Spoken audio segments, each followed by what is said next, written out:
Hola a todos. En este video vamos a estar hablando sobre la miología, la unidad sobre la miología que se basa básicamente en el estudio de los músculos en general. Justamente la palabra miología significa rama de la anatomía que se encarga del estudio de los músculos. Mio es músculo y logía es estudio. Vamos a hablar de la clasificación de los músculos, de los tipos de músculos, de cómo se insertan los músculos y también, por supuesto, estaremos hablando de músculos muy importantes como los del cráneo y también los músculos torácicos. En primer lugar, tenemos que saber lo que es un músculo. Un músculo es un tejido formado por células llamados miocitos que en general forman unas formaciones, valga la redundancia, formaciones anatómicas que tienen una particularidad muy importante que es la de contraerse. Generan un movimiento y a ese movimiento se llama contracción. Contracción sencillamente es el trabajo que realiza el músculo, en el cual se va a acortar el músculo. Es decir, cuando el músculo se contrae, se acorta, disminuye de longitud, disminuye de tamaño, de largor. Cuando el músculo se relaja es el momento en el cual el músculo se alarga. Alargamiento del músculo es relajación. Bueno, y tenemos que también tener en cuenta que los músculos son la parte dinámica del aparato locomotor. El aparato locomotor está formado por las articulaciones, los huesos y los músculos. La parte estática del aparato locomotor son los huesos. Los huesos no se pueden mover por sí solos. Sin embargo, la parte que genera movimiento dentro del sistema locomotor es la parte dinámica y forma parte de la parte dinámica las articulaciones y los músculos. Entonces los músculos son una de las partes móviles del aparato locomotor, forma parte de la estructura dinámica. Hay varios tipos de músculos. En general tenemos dos tipos de músculos en primer lugar. Tenemos el músculo estriado y el músculo liso. Solamente que el músculo estriado se vuelve a dividir nuevamente en dos tipos de músculos: el músculo cardíaco y el músculo esquelético. Tal es así que el músculo cardíaco es un músculo estriado, igual que el esquelético, pero la diferencia está en que el músculo cardíaco, que forma el corazón, es un músculo involuntario. O sea, no depende de la voluntad para que se pueda contraer. Se contrae sin que nosotros nos demos cuenta y sin que dependa de nuestra voluntad.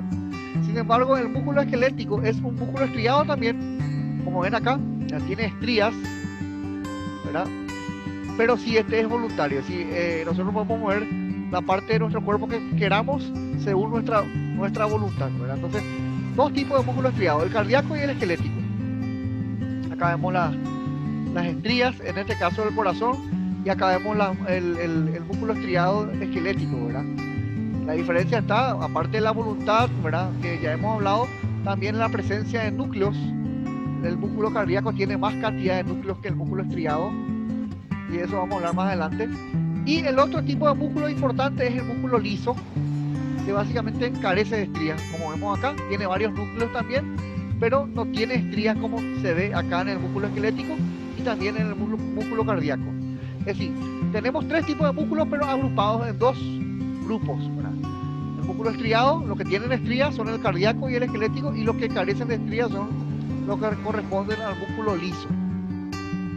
El músculo esquelético es el que forma parte del tronco, de la cabeza, de las extremidades, ¿sí?, del miembro superior e inferior, ¿verdad? Y es todo músculo que nosotros podamos mover. Forma parte de los dedos, los pies, ¿verdad? El músculo cardíaco es exclusivamente corresponde al corazón.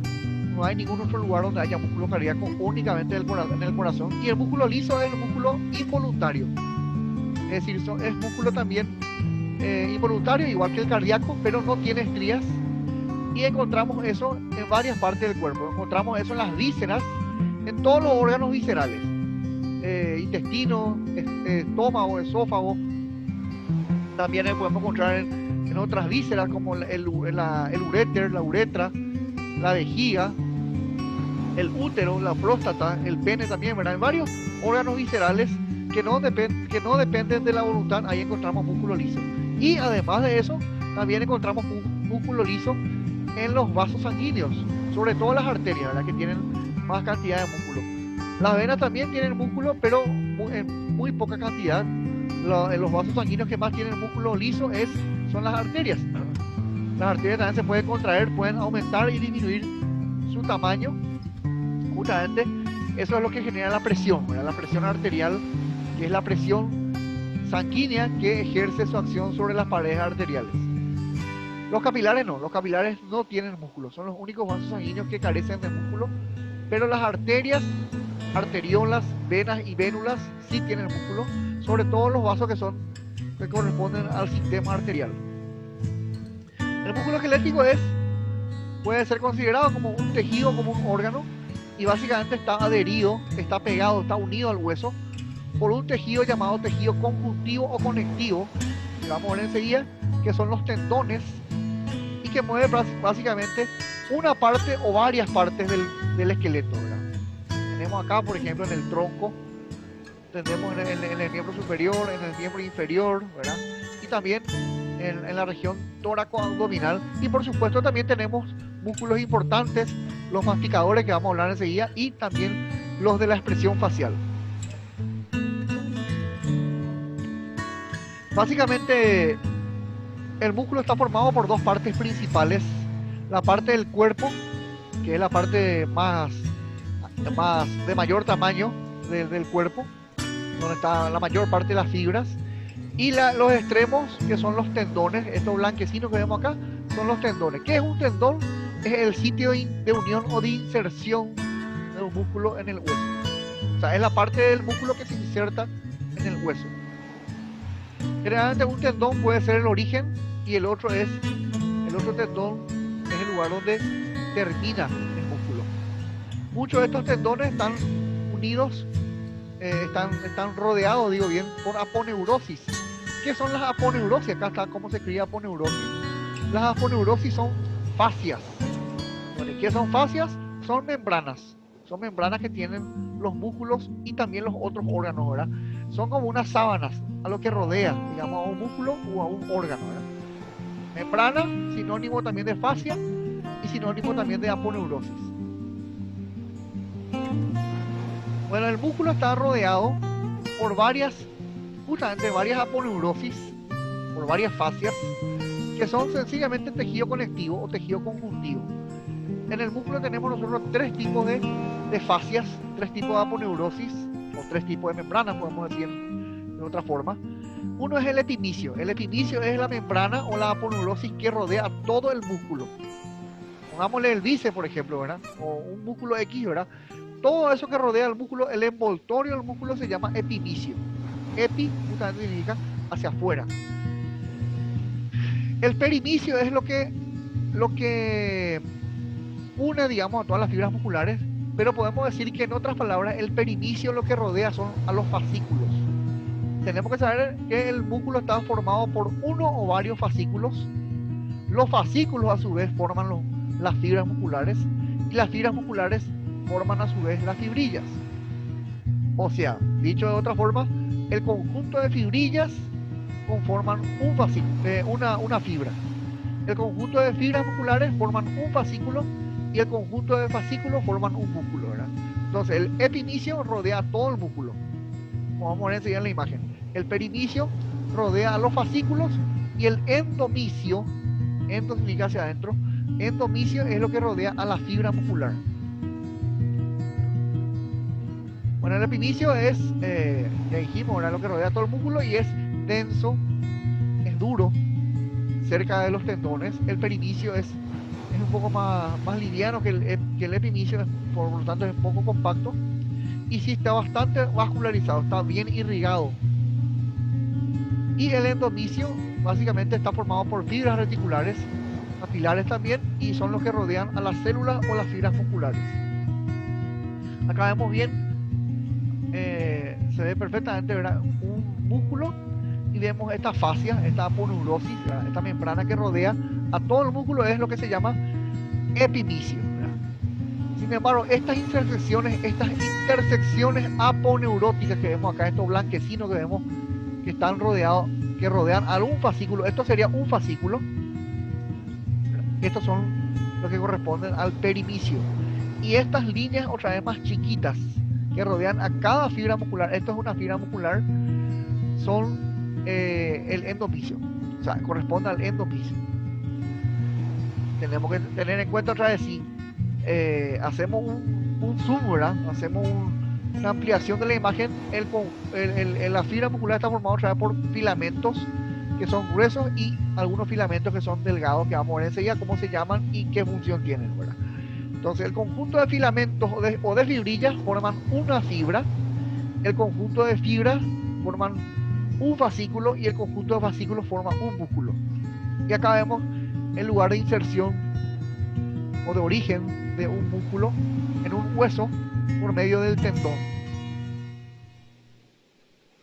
El tendón es un tejido conectivo, ya dijimos, generalmente es blanquecino, es la continuación del tejido muscular y es la unión que tiene un músculo al hueso, ¿verdad? Por eso se llama también unión miotendinosa y es la parte muscular que se encarga de transmitir la fuerza al hueso para poder mover una estructura. Generalmente un músculo puede tener 2 tendones o inclusive puede tener más tendones. Hay músculos que tienen varios fascículos. El bíceps, por ejemplo, bíceps, ¿verdad? 2 fascículos, tiene 2 fascículos, ¿verdad? Bíceps. El tríceps tiene 3 fascículos de inserción y el cuádriceps tiene 4 fascículos, ¿verdad? De ahí toman su nombre. Acá vemos, por ejemplo, una imagen histológica donde vemos los fascículos y acá vemos a la izquierda vemos una disección en la cual se ve perfectamente el tendón, en este caso es el tendón de Aquiles. Se hizo una disección de la piel, ¿verdad? Entonces se ve el músculo. Acá vamos a ver el tríceps sural y esto que vemos acá es el tendón de Aquiles que se va a insertar en el hueso del talón llamado calcáneo.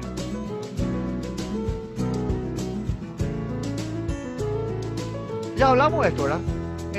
Los músculos están formados por fascículos, los fascículos están formados por fibras, las fibras están formadas por fibrillas o filamentos, ¿verdad? Y dijimos que hay dos tipos de filamentos, un filamento grueso y un filamento delgado. Los filamentos gruesos son llamados filamentos de miosina. Entonces, los filamentos gruesos que vemos acá, esto sería una imagen, un gráfico donde vemos los 2 filamentos. Estos filamentos, el rojo es el más grueso, es el filamento de miosina y estos filamentos más delgados son los filamentos de actina.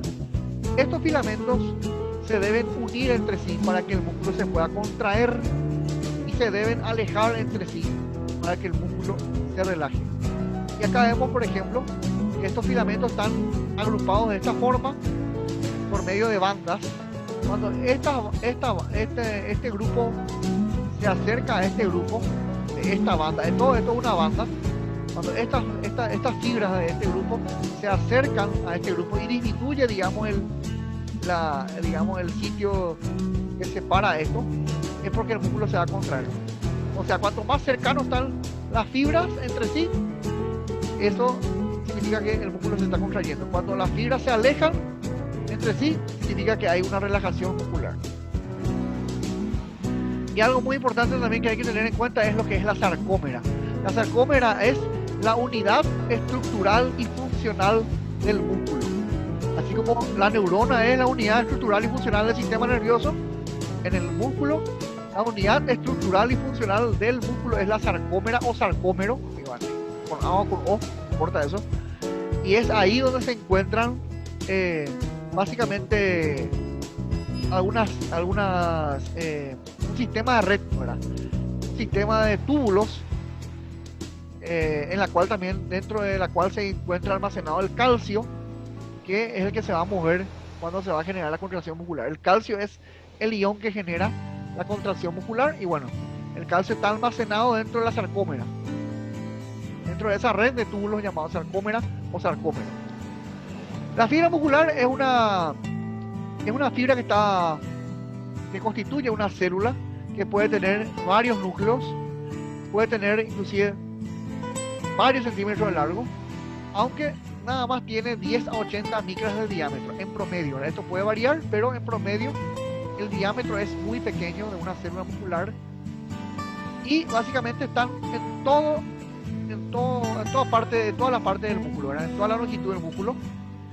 Se pueden continuar, por supuesto, ya dijimos, ¿verdad? Por los tendones y están formados por esas fibrillas que acabamos de mencionar, ¿verdad? Las miofibrillas, que son la actina y la miosina. Bueno, esto es sencillamente otra vez otra imagen más, donde vemos que los filamentos de actina se unen con los de miosina y conforman lo que es una fibra, y la fibra forma un fascículo y el fascículo forma lo que es un músculo, ¿verdad? Algo muy importante es que esta actina está rodeado por un complejo llamado complejo de troponina, tropomiosina, ¿verdad? Y este complejo de troponina, tropomiosina, lo que hace es justamente taparle a la actina para evitar que la miosina se una a la actina, ¿verdad? Y nosotros tenemos que tener esa unión de actina-miosina para que el músculo se pueda contraer. Entonces, ¿cómo va a ocurrir? ¿Quién le va a liberar? ¿Quién le va a descubrir a la actina para que se pueda unir con la miosina? El calcio. Esa es la importancia del calcio. El calcio viene, se une a este complejo, que parece acá un enramado, ¿verdad? Parece una trenza, ¿verdad? Todo este es el complejo troponina, tropomiosina. El calcio viene, se une, lo invierte, lo cambia de lugar, lo da vuelta y entonces lo deja libre, lo deja descubierto a la actina para que se pueda unir a esto, ¿verdad? A esta cabeza que vemos acá, que son las cabezas de miosina, para que el músculo se pueda contraer. Esta es la sarcómera. La sarcómera está formada por túbulos, como ven acá, túbulos T, por ejemplo, ¿verdad? Que básicamente forman la sarcómera. La sarcómera está dividida en dos partes: el sarcolema, que es lo que rodea a los túbulos, y el sarcoplasma, que es el espacio donde están estos túbulos, ¿verdad? Estos túbulos se llaman túbulos T, y es ahí por donde circula el calcio. Y vemos que hay un retículo, hay un sistema de red. Justamente el retículo viene de red. Un retículo sarcoplásmico, una forma de red, y ahí es donde están almacenados los iones de calcio, que luego se van a liberar y van a circular por los túbulos T.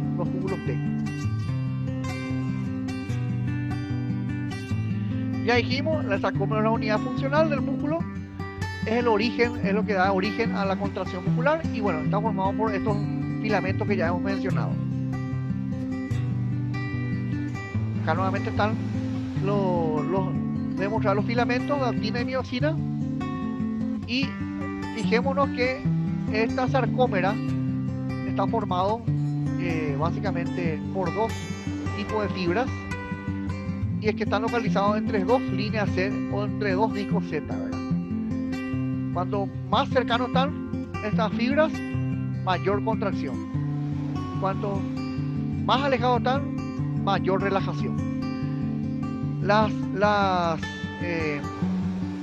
fibras estas, ¿verdad?, de miosina y de actina están entre dos discos Z, dijimos ya, ¿verdad? Y acá vemos las fibras, y lo que los separa es un lugar llamado disco H, o zona H. Cuanto más disco H hay, o cuanto más grande está esta zona H, el músculo más se relaja. Cuanto más se acorta la zona H, significa que las fibras están más cercanas, ¿verdad? Entonces significa que el músculo se contrae. Tenemos que tener en cuenta que además de que el músculo se inserta en el hueso, el músculo está bastante bien vascularizado por arterias, arteriolas, capilares también, venas y vénulas. Pero además de eso, tenemos que tener en cuenta que el músculo está inervado. Lo que hace que el músculo se pueda mover justamente es el nervio. Sin la acción del nervio, el músculo no va a poder generar esa contracción muscular, no se va a poder mover y no va a poder mover a los huesos. Entonces, finalmente el nervio es lo que genera la contracción muscular.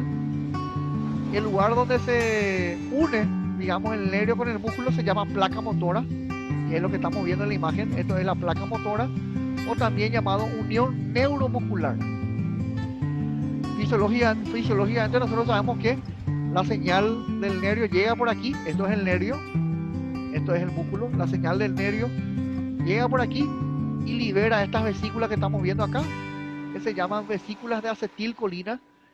Esta acetilcolina van a pasar por esta hendidura, van a unirse a estos receptores que están acá en el músculo y van a entrar a liberar el calcio en la sarcómera. Una vez que se libera el calcio, ya sabemos lo que va a hacer el calcio. Se va a unir a este complejo troponina-tropomiosina, lo va a invertir y le va a dejar libre a la actina para que se pueda unir con la miosina. Unidad motora, unión neuromuscular o placa motora, es lo mismo, ¿verdad? Acá vemos justamente un nervio que se está uniendo y que está teniendo ramificaciones nerviosas que van a excitar, inervar a este músculo para que este músculo se pueda contraer. Acá vemos lo mismo otra vez. Siempre hay que tener en cuenta que estos nervios son motores, ¿verdad? Un nervio sensitivo no va a hacer ninguna acción, ¿verdad? Los nervios motores son los que generan la contracción muscular en el músculo, ¿verdad? Bueno, muchas veces este nervio, que es un axón, puede dividirse en, como estamos viendo acá, en prolongaciones, en ramificaciones, y a esas ramificaciones se les llama dendritas. Bueno, ¿cuántos tipos de fibras musculares hay? Generalmente tenemos 3 tipos de fibras musculares. Depende mucho de la inervación esto, y depende de qué tipo de nervio lo inerva a este músculo. Depende también si el nervio está mielinizado o no, ¿verdad? Sabemos que los nervios que tienen mielina son los nervios más rápidos, son los que conducen más rápido la señal eléctrica. También depende del tamaño del nervio, del diámetro de la fibra muscular. Cuanto más grande la fibra muscular, pues más rápido va a ser la conducción eléctrica y nerviosa a los músculos. Cuanto más pequeño la fibra, pues va a ser más lenta, ¿verdad? Entonces, dependiendo de eso, nosotros tenemos 3 tipos de fibras. Las fibras lentas, que son las fibras de tipo 1, las fibras intermedias, que son estas, ¿verdad? Son un poco más grandes que las fibras lentas. Corresponden a la fibra de tipo 2A, y las fibras rápidas, que son las que corresponden a las fibras de tipo 2B. Son más grandes, tienen más ramificaciones y, como hemos dicho, el potencial de acción, que es lo que vemos acá en esta imagen, este pico que vemos acá, es mucho más amplio que los anteriores, ¿verdad? Por lo tanto, la célula muscular va a estar más inervada. Por eso es lo que hace que sea más rápido, ¿verdad? O sea, que sea más rápida la inervación y, por supuesto, la fibra sea más rápida, ¿verdad? Ahora, eso es los tipos de fibras musculares. Lo que vemos en esta imagen es los tipos de músculos según la forma. Así como los huesos se dividen en 4 tipos de huesos según la forma: huesos largos, cortos, planos e irregulares. En este caso nosotros tenemos 4 tipos de músculos según la forma también.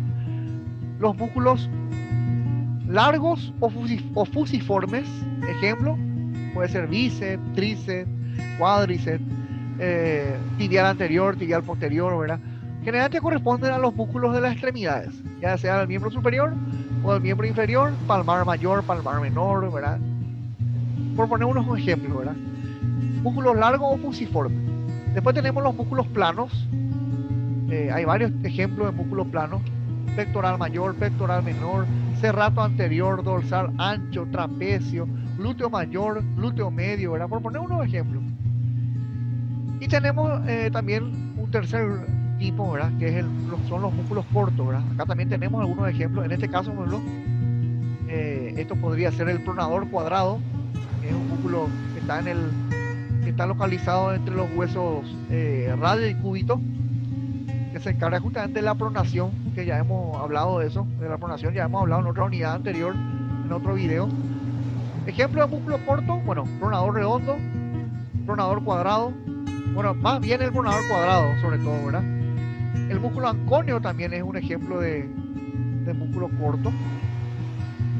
Y tenemos en último lugar el músculo orbicular, ¿verdad? Tiene forma de anillo. También se llama músculos anulares, se les llama también a los orbiculares. Generalmente estos músculos orbiculares corresponden a los labios, a los ojos, es decir, lugares donde se van a generar una abertura y un cierre, ¿verdad? Tenemos en los labios tenemos el orbicular de los labios, y en los ojos tenemos el orbicular de los párpados, ¿verdad? Que tiene 2 porciones nuevamente: la porción orbitaria y la porción la porción palpebral. Y aparte de los labios y de los ojos, tenemos también el músculo orbicular en los esfínteres, ¿verdad? Ya sea en la vejiga, ya sea en el ano, y ya sea también a nivel de los genitales, también hay esfínteres, entonces, y también en el esófago, en el estómago, también tenemos músculos orbiculares que básicamente mantienen una presión, ¿verdad? Justamente generan una presión para que se puedan cerrar estos esfínteres y se relajan cuando se van a abrir los esfínteres, ¿verdad? Bueno, en base a la cantidad de fascículos, los músculos pueden ser tricipital, ¿verdad? 3 fascículos, bicipital, 2 fascículos, ¿verdad? Multipeniforme si tiene más de 4 fascículos. Radial si tiene, digamos, forma de radio. Estos son según la forma nada más. Cuadrado, ¿verdad? Según la disposición de la fibra, músculo largo, ¿verdad?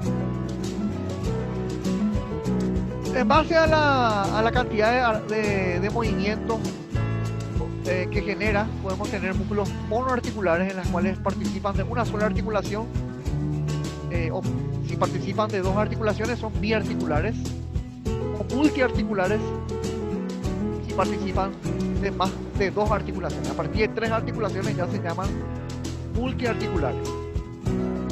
Estos son todos los músculos esqueléticos, todos los músculos que forman parte del cuerpo, que no corresponden por supuesto al cardíaco y que tampoco son lisos, ¿verdad? Son todos los músculos que forman parte del tronco y de las extremidades y por supuesto de la región cefálica, ¿verdad? De la cabeza, y la región cervical del cuello, ¿verdad? Todos son músculos voluntarios y generan movimiento. Una visión ventral de los músculos esqueléticos, y acá tenemos una visión dorsal de los músculos esqueléticos. Bueno, algunos músculos por citar, ¿verdad? Son los músculos que forman parte del cíngulo o del cinturón escapular. Tenemos que tener en cuenta que nosotros tenemos 2 cinturas. Una cintura pelviana, que es la que comúnmente se conoce como cintura, pero la otra cintura es la cintura escapular, la que está en relación al hombro. Y ahí tenemos músculos muy importantes como el trapecio, que es un músculo superficial que forma parte de la espalda y de la nuca, de la porción superior de la espalda y de la porción nucal, que tiene inserciones en varios huesos, ¿verdad?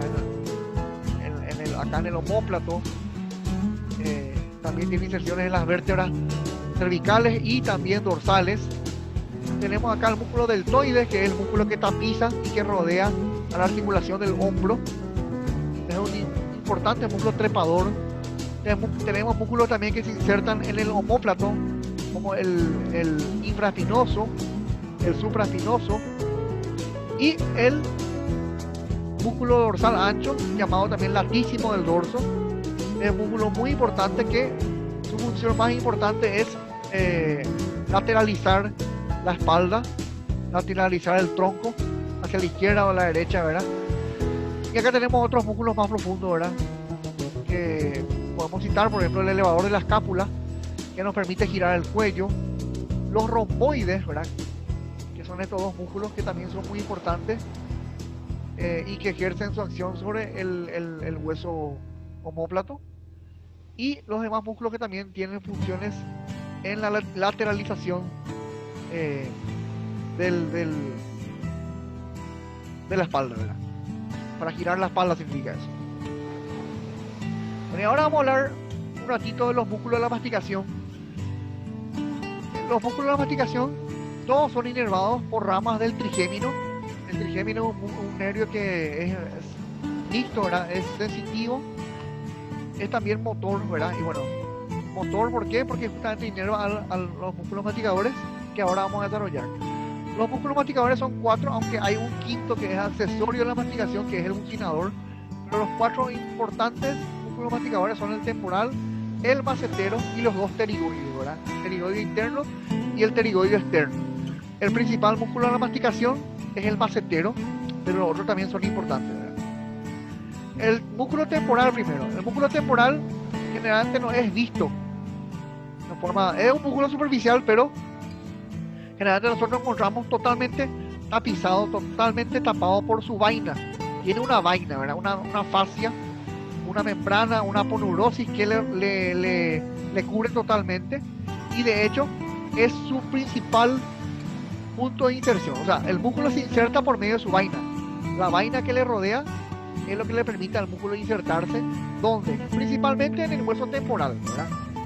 De ahí toma el nombre, ¿verdad? El hueso temporal, que está localizado en ese lugar donde está justamente el lóbulo temporal. Ahí tenemos justamente al lóbulo, ahí tenemos justamente al músculo temporal. Y vamos a hablar un poco de sus inserciones.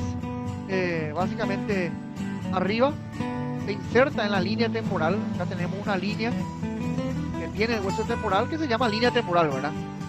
Acá tenemos también una fosa dentro del hueso temporal, llamada fosa temporal. Se inserta por medio de saponeurosis y, por supuesto, se inserta también en este arco llamado arco cigomático, ¿verdad? Bueno, y de sus inserciones son sencillamente distales. Aquí, como dijimos ya en la apófisis cigomática, esta es la unión del temporal con el cigomático. Tenemos que tener en cuenta que las fibras van en este sentido, van desde posterior a anterior, de superior a inferior y de lateral a medial. Esta es la disposición de la fibra. Y como vemos, van convergiendo las fibras en sentido convergente hacia adelante y hacia abajo para terminar en un tendón que básicamente termina en la apófisis coronoides. Aquí vemos el proceso coronoides o apófisis coronoides, que es la parte interna de la rama ascendente de la mandíbula. Podemos decir que esta es la inserción distal o inserción inferior de lo que es el músculo temporal. Y arriba, como ya hemos dicho, se inserta por medio de la fascia aponeurótica en la línea temporal del hueso temporal. Este músculo está vascularizado e irrigado por varias ramificaciones de las arterias temporales profundas, que son ramas básicamente a través de la arteria maxilar. La arteria maxilar es una rama muy importante que sale de la otra vez, una ramificación nuevamente de la arteria carótida externa. La carótida externa se divide en ramas temporales, en ramas faciales, en ramas maxilares, ¿verdad? Entonces estas son las arterias que vascularizan al músculo temporal.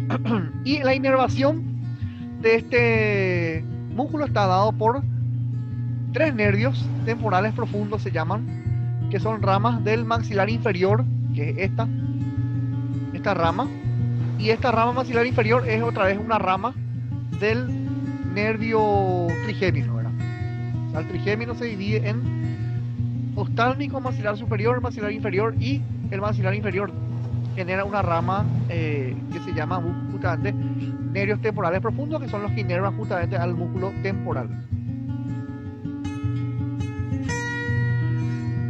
Aquí tenemos otro músculo masticador, que es el macetero. Es el principal músculo de la masticación. Tiene 2 fibras, una fibra superficial, que es la que vemos aquí, y una fibra profunda, que justamente, como dice su nombre, es profundo a esta fibra. Las inserciones de este músculo son variadas. Las principales inserciones están aquí, en la apófisis cigomática del temporal.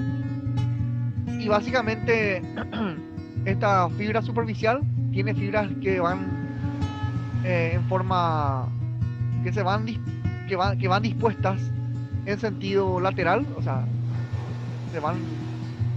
van radiando desde medial a lateral y desde superior a inferior. O sea, sus fibras se disponen hacia afuera y hacia abajo y en sentido oblicuo, ¿verdad? Y después se unen estas fibras superficiales con las fibras profundas y generan un solo cuerpo muscular que se va a insertar básicamente cerca del ángulo de la mandíbula. Este es el ángulo de la mandíbula, el lugar donde se une el cuerpo de la mandíbula con la rama ascendente de la mandíbula, y ese es el lugar más importante de inserción de este músculo macetero. También hay que tener en cuenta que superficialmente al músculo macetero se encuentra la bolsa adiposa de Bichat, que forma básicamente la mayor parte de lo que es la mejilla.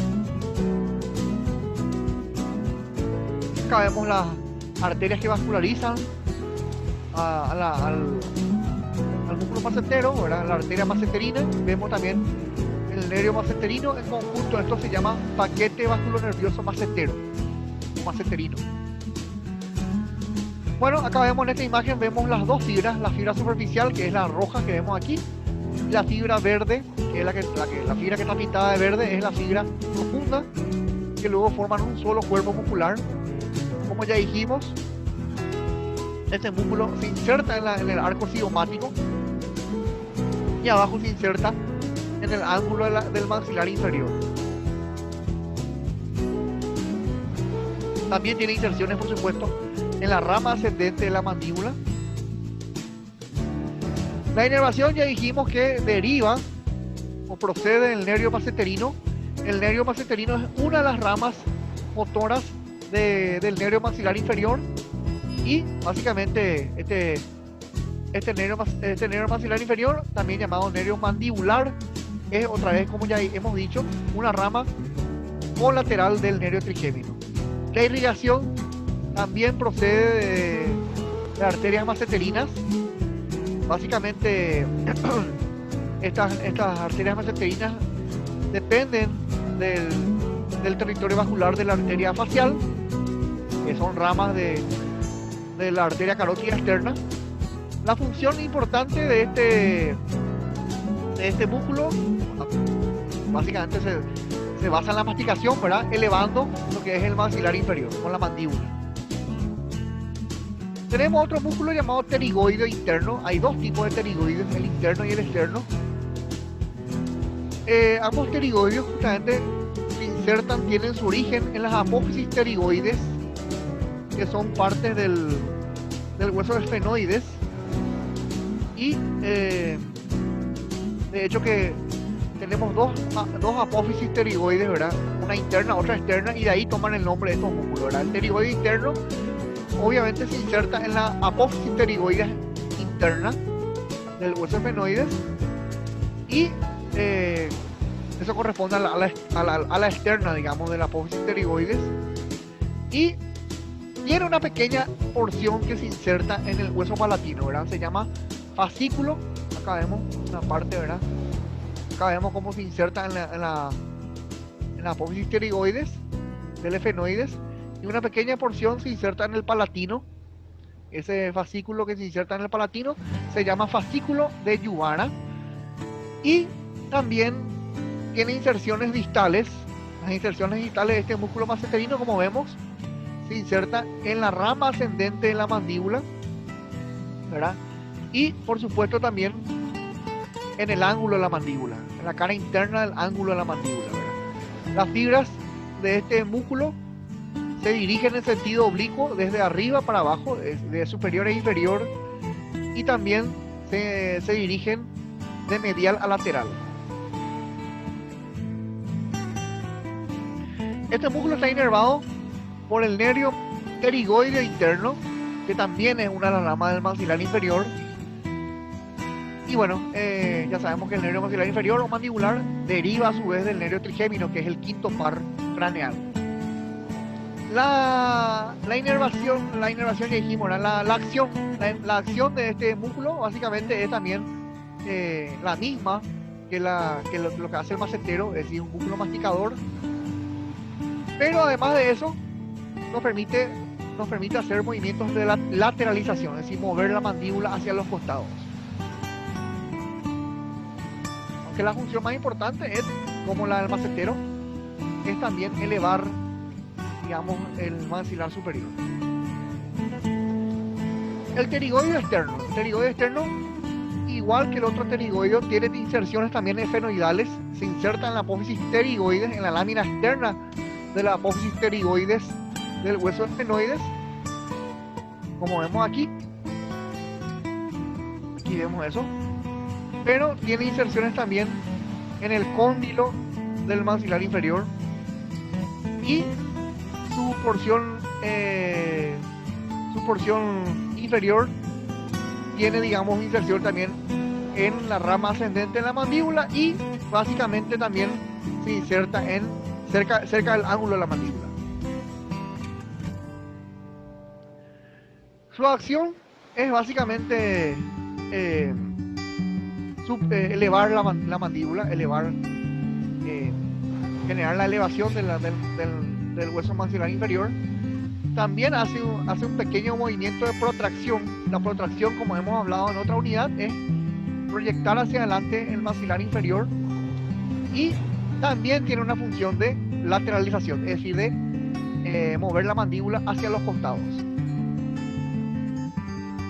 La inervación de este músculo básicamente procede de ramificaciones nerviosas del nervio bucal, y la irrigación también está dada por arterias llamadas pterigoideas, que son ramas colaterales de la arteria maxilar. Los músculos ahora de la expresión facial. Los anteriores que vimos fueron músculos masticadores, y ahora vamos a hablar de los músculos de la mímica, músculos que hacen la expresión facial. Todos estos músculos están inervados por el nervio facial, que es el nervio motor de la cara, excepto los masticadores, que están inervados por el trigémino, pero a todo esto lo inerva el facial. Acá vamos a hablar que casi todos estos músculos son de la cara. ¿Por qué digo casi todo? Porque hay un músculo de la expresión facial que no corresponde a la región cefálica, digo bien. Si bien una de sus inserciones está en la cara, este músculo pertenece más bien al cuello, y me refiero al músculo platisma, o al músculo cutáneo del cuello, ¿verdad? Este es un músculo del cuello, un músculo cervical, pero también forma parte de la expresión facial, porque lo que hace es bajar el mentón y genera la expresión de tristeza, ¿verdad? El resto de los músculos de la expresión facial son músculos de la cara, músculos cefálicos. La mayoría son músculos pequeños que mueven la piel, obviamente, ¿verdad? Vamos a ir viendo, uno por uno, ¿verdad? La mayoría de estos músculos son pares, excepto en algunos que son impares, como por ejemplo el músculo orbicular de los labios, también el músculo nasal, el prócer, ¿verdad? Vamos a ir deduciendo y desglosando cada uno de ellos. Tenemos en primer lugar el músculo occipito frontal, que vemos acá, que es un músculo grande, localizado en la región de la frente, y que básicamente se localiza por toda la región de la bóveda del cráneo. Se inserta aquí en la glabela del frontal, y básicamente llega hasta el músculo, hasta el hueso occipital, en la cual se va a insertar en la línea nucal superior. O sea que viene a ser un músculo que mueve toda la bóveda craneal. Tiene también inserciones en los arcos superciliares y en las apófisis mastoideas del hueso temporal. Acá tenemos esto que vemos acá blanquecino, es una aponeurosis, una membrana que se llama membrana o aponeurosis o fascia epicraneal. Esta es la fascia temporal, donde se inserta el músculo temporal, que ya vimos eso, ¿verdad? El músculo masticador. Y esta es la fascia epicraneal, que básicamente une al vientre anterior del músculo occipito frontal con el vientre posterior de este músculo. Se llama justamente occipito frontal porque va desde el hueso frontal hasta el hueso occipital, pasando por supuesto por el hueso parietal.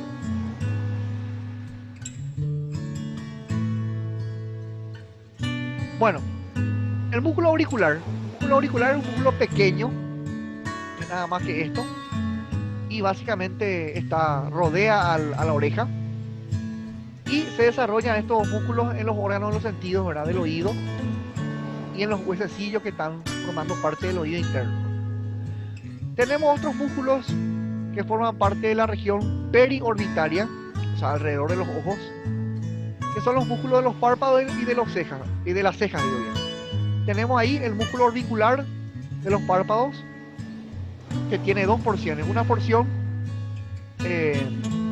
básicamente que está más cercano a los ojos, que es la porción palpebral. Esta es la porción central o porción interna de este músculo, y la porción orbitaria, que es la porción más externa, la que rodea la porción palpebral. Entonces todo esto es el músculo orbicular de los párpados o de los ojos, su porción palpebral y su porción orbitaria. Básicamente la función de este músculo es muy importante porque es uno de los músculos orbiculares, ¿verdad? O esfinterianos. Y básicamente su función es abrir y cerrar los ojos, ¿verdad?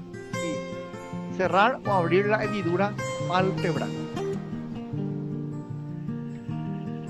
El músculo corrugador superciliar se inserta sobre el hueso frontal. Está unido también al músculo auricular de los labios y se encarga de bajar, o sea, deprimir la ceja cuando se contrae.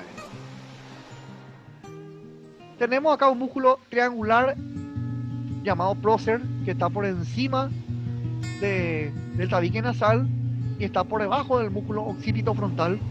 Se inserta justamente en la porción inferior de la glabela, que es un accidente del hueso frontal, y tiene inserciones inferiores en el hueso nasal. Está medialmente, o sea, está medial al hueso corrugador y está medial a los músculos corrugadores, digo bien, y a los músculos orbiculares de los párpados. Inferior al músculo occipito frontal y superior al músculo elevador del ala de la nariz. Su función es muy importante porque sencillamente ciñe la frente, ¿verdad? Arruga la frente, en otras palabras. Tenemos el músculo nasal, que es lo que vemos aquí, también llamado músculo del ala de la nariz. Se origina en el dorso de la nariz, tiene inserciones, por supuesto, en el hueso nasal y básicamente se encuentra apoyado por todo el tabique nasal. Sabemos que esta parte del tabique nasal es nada más cartílago y ahí también tiene inserciones en el cartílago alar y básicamente da lugar a estos dos orificios que son las narinas o las fosas nasales.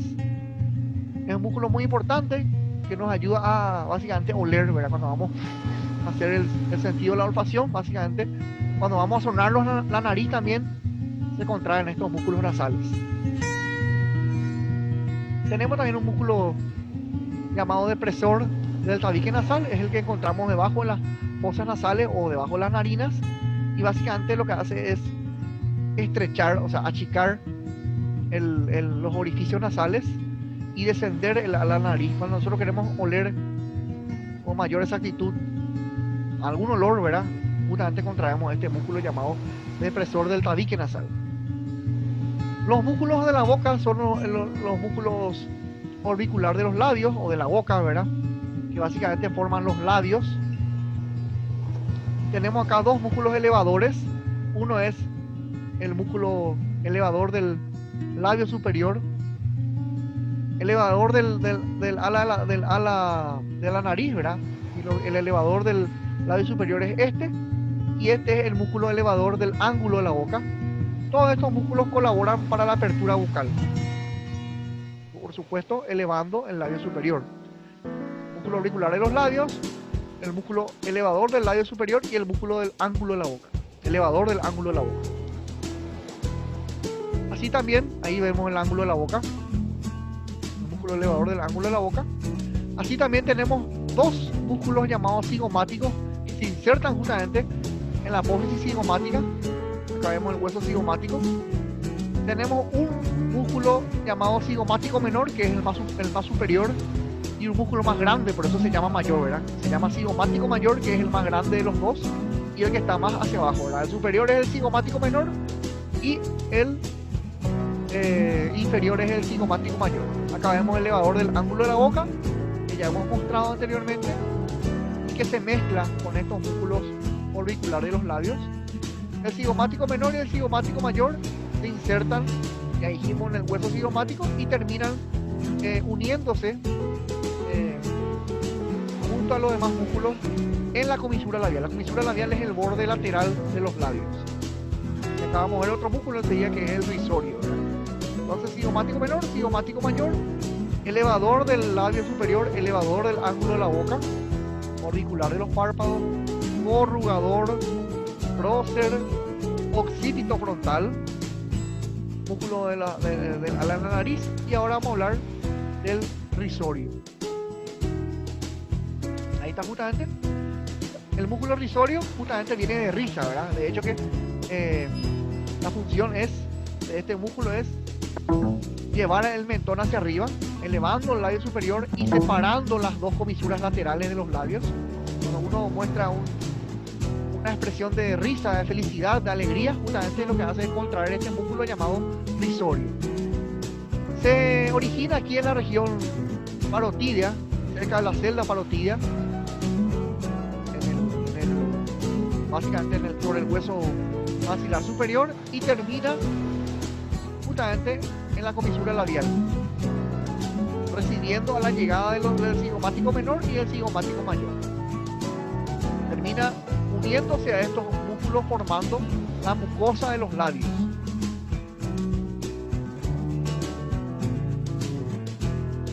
Tenemos unos músculos también de presión, así como teníamos también elevadores, el elevador de la nariz, del ala de la nariz, elevador del labio superior, elevador del ángulo de la boca, ¿verdad? Y los cigomáticos también, que no se llaman elevadores, pero también tienen la función de elevar el labio superior.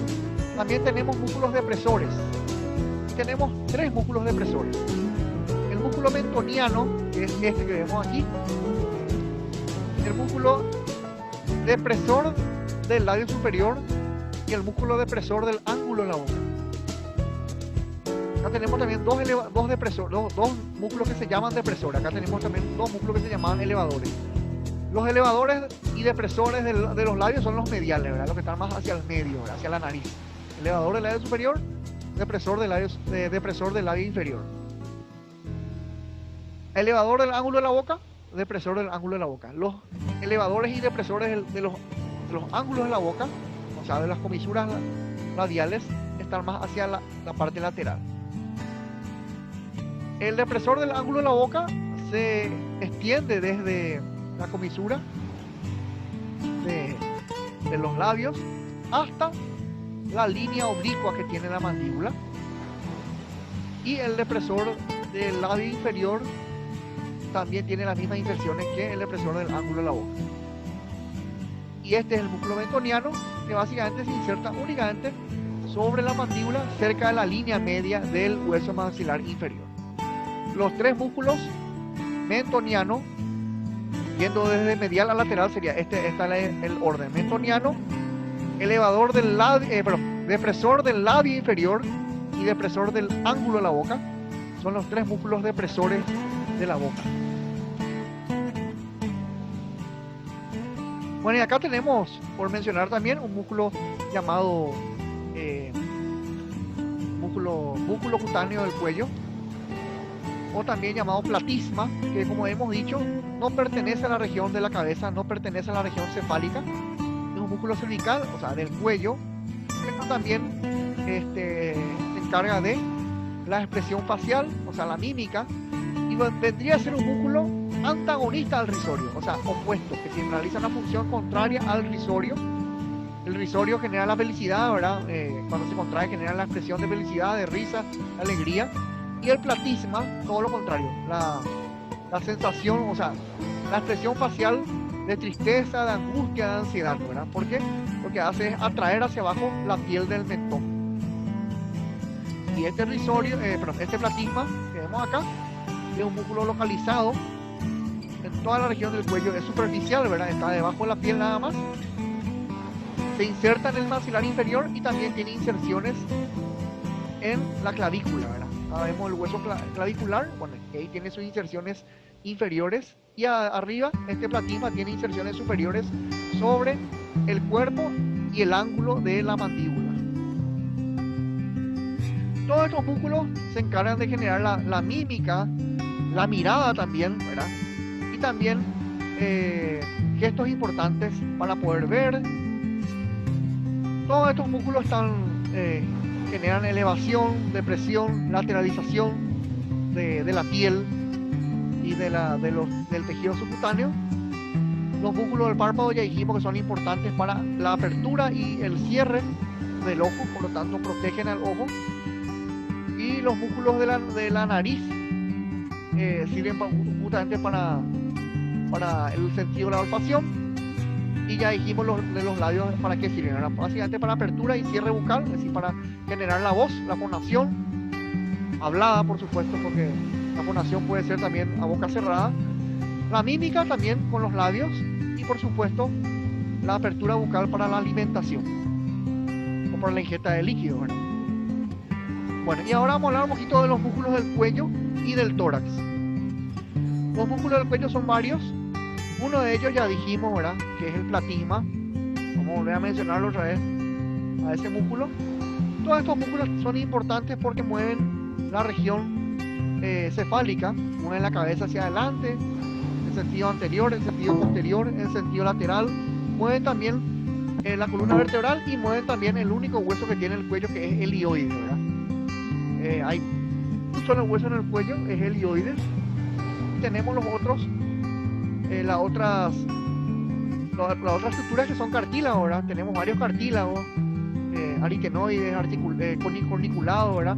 Y los cartílagos más importantes, que son el cartílago tiroides y el cartílago cricoides. Vamos a ir hablando un poquito de cada uno de ellos, centrándonos en los músculos, ¿verdad? Los límites del cuello. Tenemos dos límites, ¿verdad? Uno superior y otro inferior, ¿verdad? Es decir, esta es la región cefálica o del cuello, ¿verdad? Por encima de esto tenemos la región cefálica o de la cabeza, y por debajo de estos límites tenemos la región torácica, ¿verdad? ¿Cuáles serían los límites superiores? Sencillamente podemos ir escribiendo cada uno de ellos. En primer lugar tenemos el borde inferior, que es este, ¿verdad? El borde inferior en forma horizontal, que corresponde a la mandíbula. La rama ascendente de la mandíbula, que es esta. Luego se traza una línea imaginaria que va desde la articulación temporomandibular, ¿verdad?, o temporomaxilar, abreviado ATM, articulación temporomandibular. Desde ahí se traza una línea imaginaria que pasa justamente por la nuca. Acá estaría un accidente llamado protuberancia occipital externa. Pasamos por una línea llamada línea occipital superior, y al otro lado ocurre exactamente lo mismo, ¿verdad? Volvemos ahí y llegamos al mentón, donde se cumple nuestro límite superior. Borde horizontal de la mandíbula, borde inferior de la mandíbula, rama ascendente, articulación temporomandibular, protuberancia occipital externa, línea occipital superior, y bueno, volvemos al otro lado, ¿verdad? Ese es el límite superior del cuello. Los límites inferiores del cuello: en primer lugar tenemos el borde superior del manubrio esternal. El manubrio esternal es la porción superior del esternón, el borde superior de ese manubrio esternal. El borde, o la cara mejor dicho, porque la clavícula no tiene borde superior, tiene cara superior. La cara superior de la clavícula, de esta clavícula de este lado y también del otro lado, y la línea horizontal hacia atrás, ¿verdad?, que va a unir a ambas clavículas. Acá tenemos una articulación que une a la clavícula con el acromión del omóplato, sería este punto, y ahí se llama articulación acromioclavicular. La línea que va a unir esta articulación acromioclavicular con la otra articulación acromioclavicular, esa va a ser la línea o el borde o el límite inferior del cuello hacia atrás, ¿verdad?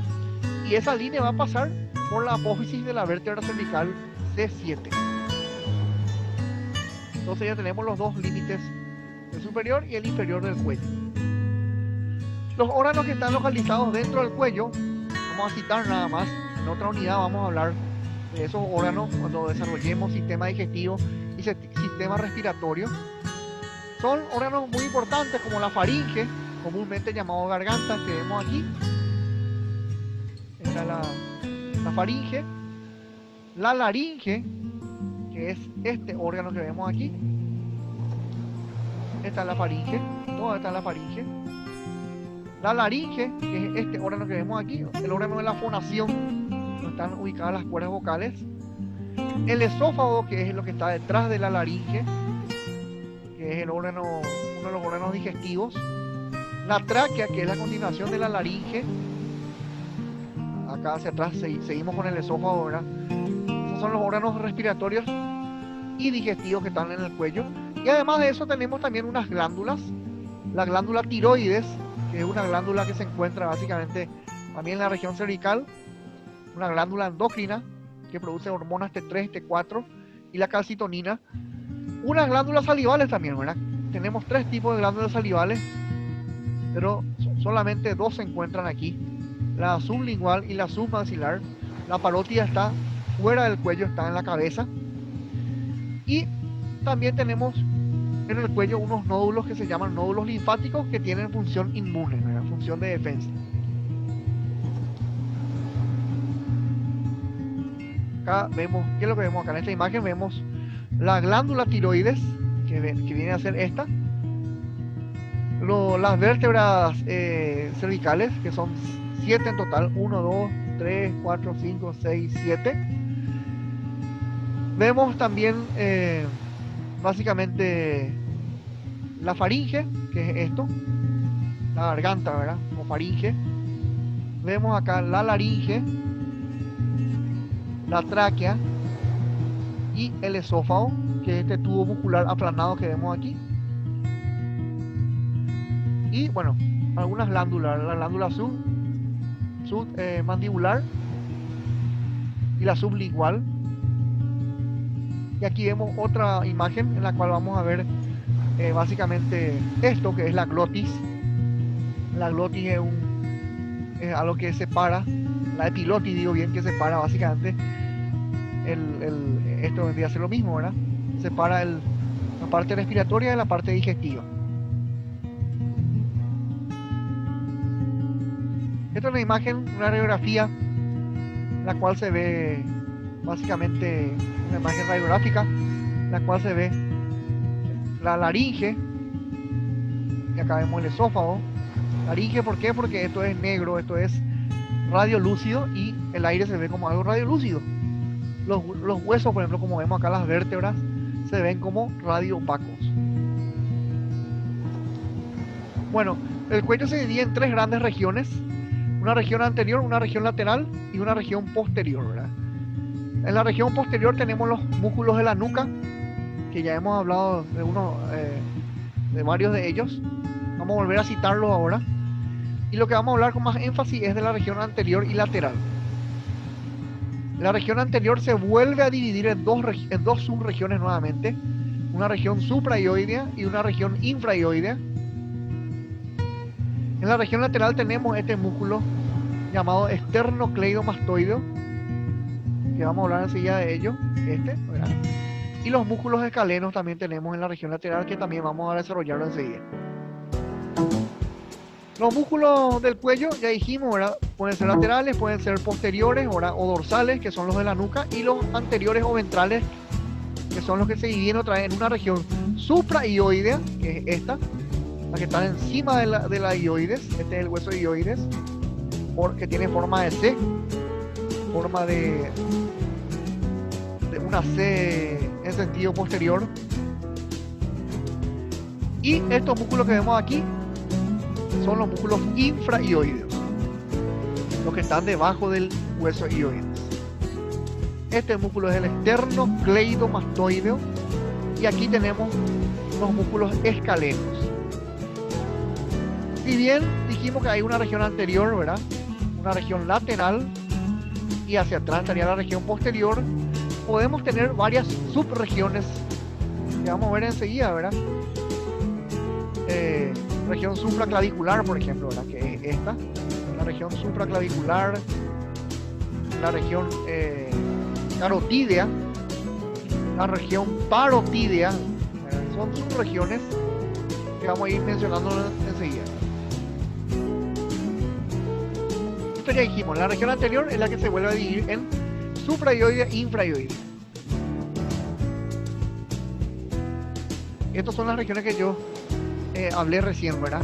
Que hay otras subregiones, ¿verdad? La región parotídea, que es una celda, la celda parotídea, que básicamente corresponde al lugar o a la localización de la glándula parótida.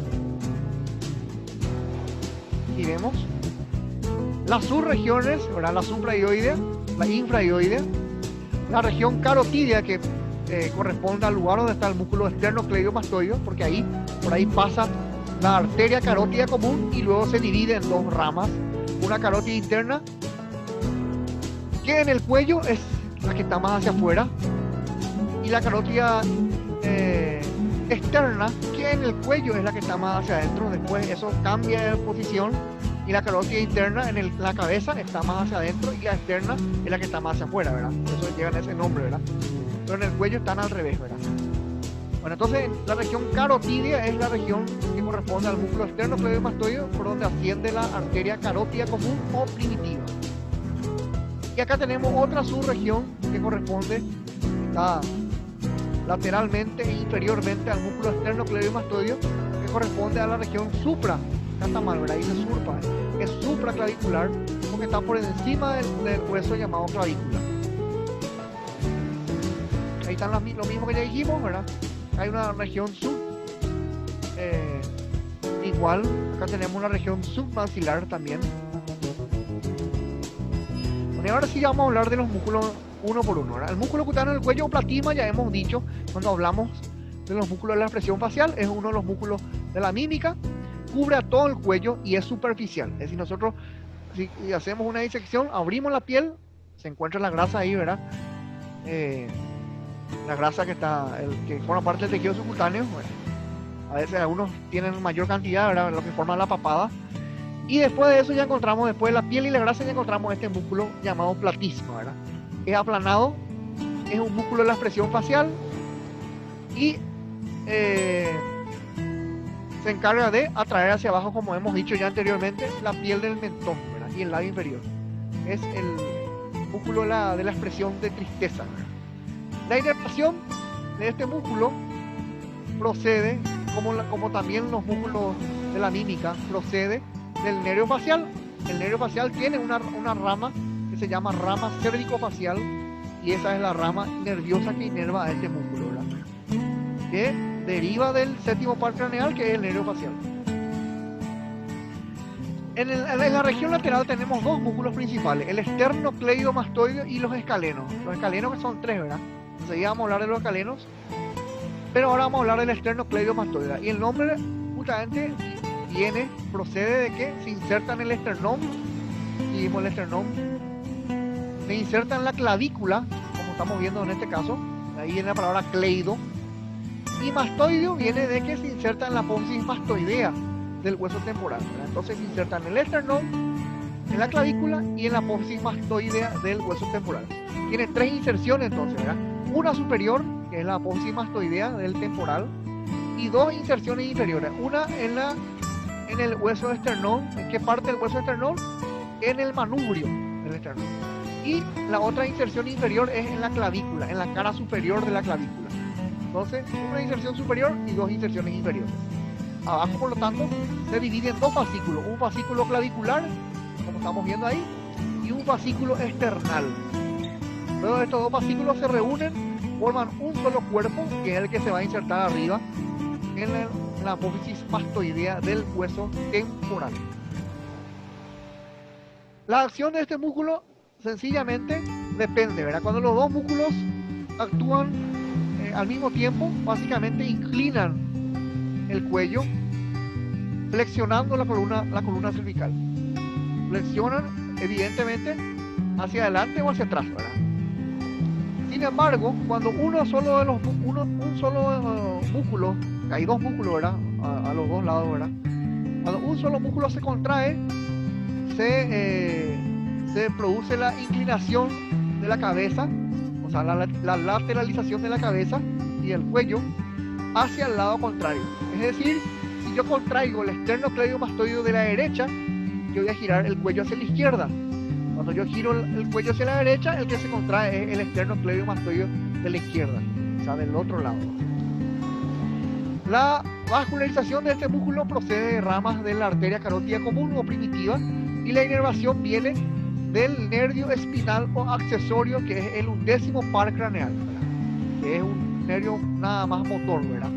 Pero también tiene algunas ramificaciones nerviosas del nervio C2, o sea, el nervio cervical 2, que es el nervio que pasa por debajo de la primera vértebra cervical y por encima de la segunda vértebra cervical, o sea, por debajo del atlas y por encima del axis. Hay que tener en cuenta que ese nervio espinal o accesorio no solamente le va a inervar al esternocleidomastoideo, le va a inervar también al otro músculo de la región lateral, que son los escalenos, ¿verdad? Y los escalenos que justamente vamos a hablar ahora son tres escalenos: anterior, medio y posterior, de acuerdo a su disposición. Uno está más hacia adelante, otro está más hacia el medio y otro está más hacia atrás. Los tres músculos escalenos hacen exactamente lo mismo que el esternocleidomastoideo, es decir, giran la cabeza de la misma forma que hace el esternocleidomastoideo. Giran en forma lateral y también inclinan la columna, flexionan la columna cervical. Pero acá hay una función accesoria que no la tiene el esternocleidomastoideo. Es decir, los escalenos tienen una función más que no tiene el esternocleidomastoideo. ¿Qué función tiene el escaleno de más? Que también, al insertarse en las costillas, lo que hacen es elevar la costilla. Es decir, estos escalenos entonces se contraen cuando nosotros metemos el aire, cuando nosotros inspiramos, porque son músculos que elevan las costillas. Y las costillas se elevan cuando uno inspira. Son músculos, por lo tanto, accesorios de la respiración. Son músculos inspiratorios también. ¿Por qué? Porque sus inserciones están en las apófisis transversas de las últimas costillas, ¿verdad? De las costillas cervicales. Atrás es eso. Y adelante se insertan en las costillas, sobre todo en las primera y segunda costilla. Está inervado por ramas cervicales que corresponden a la tercera rama cervical, a la cuarta, a la quinta, a la sexta, que forman en general un plexo cervical. Pero no olvidemos que también está inervado por el nervio accesorio o espinal, que es el 11º par craneal. Está vascularizado por ramas de la arteria carótida primitiva o común. Acá tenemos los tres escalenos: el anterior, como vemos ahí, el medio y el posterior. Y fíjense que todos estos escalenos se insertan atrás en la apófisis de las vértebras cervicales. Y adelante, estos músculos tienen inserciones en las costillas, ¿verdad? En la primera costilla, como vemos acá, y también en la segunda costilla. Por eso que son músculos inspiratorios, elevan la costilla. Bueno, y ahora sí vamos a hablar de los músculos de la región anterior del cuello, ¿verdad? Recién terminamos con los músculos laterales, ahora vamos a los anteriores. Como dijimos, esta región anterior del cuello se divide en dos subregiones: una supraioidea por encima del ioides y una infraioidea por debajo del hueso ioideo, ¿verdad? Cada uno de los músculos, o sea, cada una de las regiones está formado por 4 músculos. Es decir, la supraioidea tiene 4 músculos y la infraioidea tiene 4 músculos, ¿verdad? 8 son en total los músculos en la región anterior. Para la región supraioidea hay una mnemotecnia que puede servir, ¿verdad?, para aprender, ¿verdad? Y la mnemotecnia dice así: diga esto mi general. Diga de bigástrico. Esto viene de estiloioideo, miloioideo y general, bueno, genioideo, ¿verdad? Entonces es la forma para aprender más fácil, ¿verdad? 4 músculos supraioideos: bigástrico, estiloioideo, miloioideo y genioideo, ¿verdad? Y el nombre de los músculos, el nombre que reciben estos músculos, deriva de que la mayoría de estos músculos se insertan en el ioideo, por eso en el ioide. Por eso se llaman estiloioideo, miloioideo, genioideo, ¿verdad? Excepto el digástrico, que no recibe ese nombre de ioideo, porque no se inserta en el ioides. Digástrico se llama digástrico porque tiene 2 vientres, ¿verdad? Dos, ¿verdad? Gástrico viene de vientre, ¿verdad? Vamos a hablar enseguida de eso, ¿verdad? Cuando me refiero a vientre, me refiero a que tiene 2 fibras, 2 fascículos. Acá vemos los 4 músculos supraioides y bueno, vamos a ir hablando cada uno de ellos. El digástrico, bueno, tiene 2 vientres: un vientre anterior, que es el que estamos viendo aquí. Este es el vientre anterior donde muestro con el puntero, donde está la mano, ¿verdad?, que estoy mostrando. Y este es el vientre posterior del digástrico. El vientre posterior, como vemos aquí, se inserta en esto, ¿verdad? ¿Qué es esto? Esta es la apófisis mastoidea del temporal. Entonces desciende el vientre posterior, llega aquí, parece que se va a insertar en el ioides y no se inserta en el ioides. Parece que se va a insertar, pero no llega a insertarse. Lo que hace es reflejarse, así, hace una curva, es como si fuera que rebotase, ¿verdad? Viene acá y rebota. Eso se llama reflexión del músculo. Y acá tenemos el vientre anterior que se inserta ¿dónde?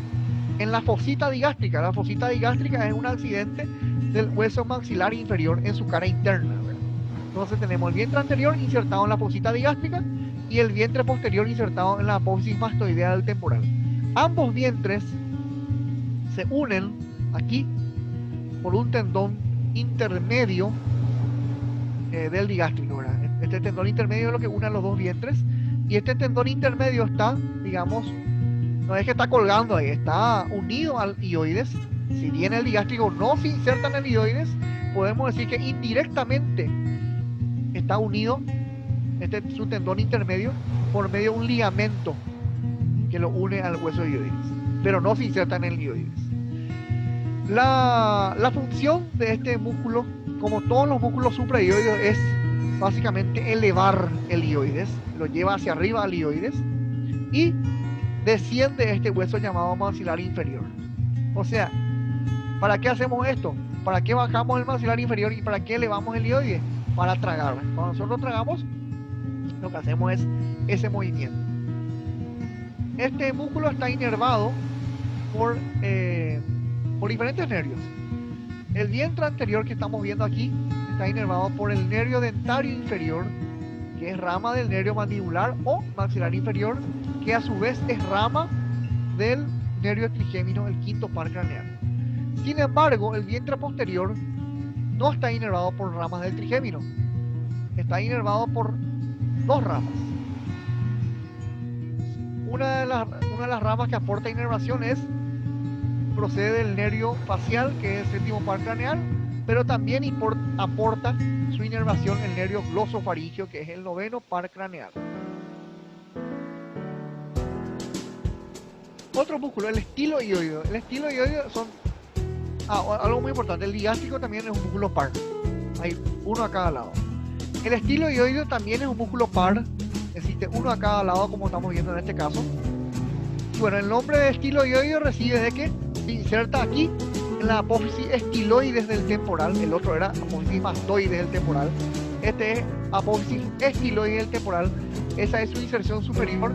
Y abajo, bueno, estiloioideo dice el nombre. Entonces se inserta en el hueso hioides.